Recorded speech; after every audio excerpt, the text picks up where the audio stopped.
자, 그러면 혹시라도 가만히 쉬거나 움직이지 않거나 그럼 저절로 치료가 될 수 있을까요? 네, 맞습니다. 오. 연골판 파열이 심하지 않는 경우에는 네. 스스로 낫는 경우도 있습니다. 아. 네, 그래서 구부리거나 펼 때 통증이 일단 심하지 않다 그러면 네. 2, 3일 정도 하시던 운동을 이제 일단 중지하시고요. 그러니까 네. 무릎이 부어 있거나 그런 경우에는 얼음찜질을 하면서 지켜보시는 게 이제 필요하시겠고, 네. 저희가 이제 이런 치료를 하기 위해서 저희가 병원에 내원하시게 되면 약물이나 이제 주사 치료를 하는 경우도 있고, 네. 증상이 심하거나 아니면 정밀 검사를 통해서 문제가 있다고 나온 경우에는 그런 경우에는 저희가 연골판 부분 절제술을 하거나 봉합을 하거나 또는 이제 이식술까지 하는 경우가 있습니다. 약물 치료나 주사 치료로도 초기에는 치료가 가능하니까 너무 부담을 갖지 않으셨으면 좋겠는데요. 자, 이런 보존적 치료에 대해서 조금 더 자세히 알려주시죠. 네. 네. 네, 증상이 심하지 않는 경우에는 일단은 보존적인 치료로 치료가 가능합니다. 먼저 저는 환자분들한테 평소 하시던 운동을 일단은 스탑하시라, 중지하시라 말씀을 드리는데, 또 조금 아프시면 운동을 해야지 내가 낫는다 생각하시는 분도 계십니다. 그렇죠. 근데 하시던 운동을 계속 하시게 되면 다친 연골에 손상을 더 주기 때문에 네. 일단은 하시던 운동을 중지하는 것이 1번이다라고 말씀을 드리고요. 두 번째로 무릎을 이제 쪼그려 앉거나 양반다리를 하시게 되면 아까 얘기 드린 대로 연골과 연골 사이에 연골판이 끼면서 그게 더 추가적으로 찢어진다거나 주변에 있는 연골불에 손상을 주기 때문에 그런 동작을 하지 않도록 하는 것이 중요하겠습니다. 또한 그 계단은 내려가는 경우에 특히나 이제 연골 쪽에 하중이 많이 실리기 때문에 네. 계단도 피해 주시고 많이 걷지 않도록 하시라고 얘기를 드리고요.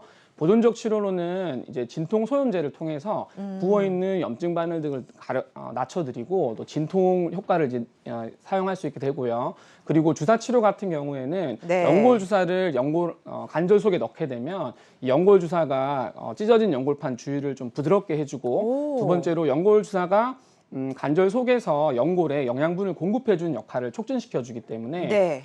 충분히 도움이 될 수 있다고 말씀을 드리겠습니다. 네. 다만 이제 3주 정도가 지나도 호전이 어느 정도 없거나 아니면 어느 정도 있더라도 만족할 만한 수준이 되지 않는다 그러면 3주 정도가 보통 연골판이 자리를 잡는 시기라고 얘기를 드리기 때문에 3주가 넘어도 증상이 있다거나 초기 증상이 너무 심하셔서 구부리는 것 자체가 안 된다든지 펼 때 구부릴 때 통증이 너무 심하시다면 보존적 치료를 시행하기 전에 의사분 한번 만나보셔서 검진을 해보는 것이 필요하겠습니다. 아, 네.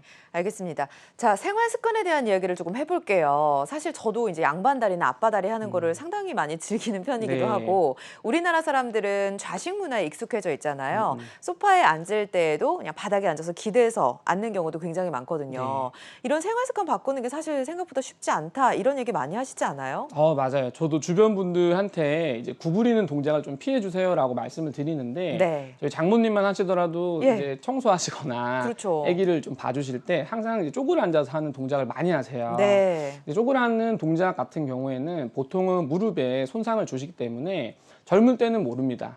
다만 이게 10년, 20년 쌓이다 보면 네. 대부분 이제 60대가 되시면 그때쯤 연골판이 이제 많이 이제 압박을 받다 보니까 퇴행이 오게 되고, 네. 퇴행이 온 상태에서 이제 파열이 돼서 그 나이 때 이제 저희한테 오시는 경우가 많아서 일단 저희가 자식 생활권에 생활하고 있긴 하지만 네. 서양 할머니들은 이런 무릎 쪽에 문제가 별로 없거든요. 진짜요? 그래서 이제 서양 문화권처럼 입식 생활로 뭐 예를 들면은 이제 바닥에 앉기보다는 소파를 사용하시고, 식당에 가셔도 조금 의자가 있는 식당 이용하시고, 혹여라도 이제 앉아서 이제 식사를 하시더라도 무릎을 구부리기보다는 이제 펴는 그런 쪽으로 하는 거를 권유를 드리고 있습니다. 와, 젊을 때는 모르는데 나중에 티가 난다고 하니까 저도 생활 습관을 좀 바꿔야겠습니다.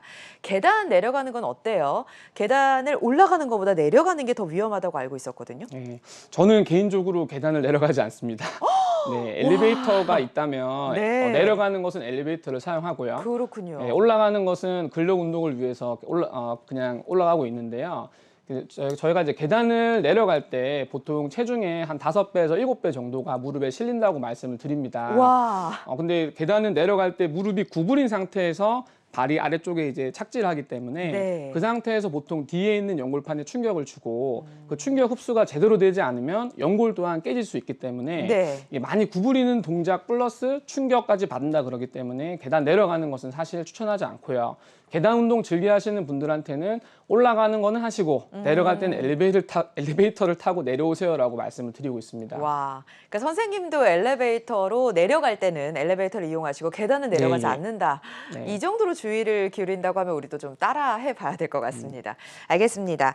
자, 그 원장님의 판단도 상당히 중요할 거란 생각이 드네요. 무릎을 구부리고 펼 때 통증이 있다면 네. 간과하지 마시고 진찰을 받고 병원에 가보시는 걸 추천을 드립니다. 네. 물론 조금 쉬어봤을 때 호전이 있을 수 있겠지만 예. 통증이 있다고 이거를 이제 무시하고 지내시거나 원래 하던 운동을 계속 지속을 한다 그러면 보존적 치료로도 충분히 끝날 수 있는 그렇죠. 파열을 큰 파열로 키워서 수술적 치료까지 연결될 수 있기 때문에 구부리고 펼 때 통증이 있다, 무릎이 부었다, 그러면 병원에 가서 진찰을 받아보시는 것을 권유드리겠습니다. 알겠습니다.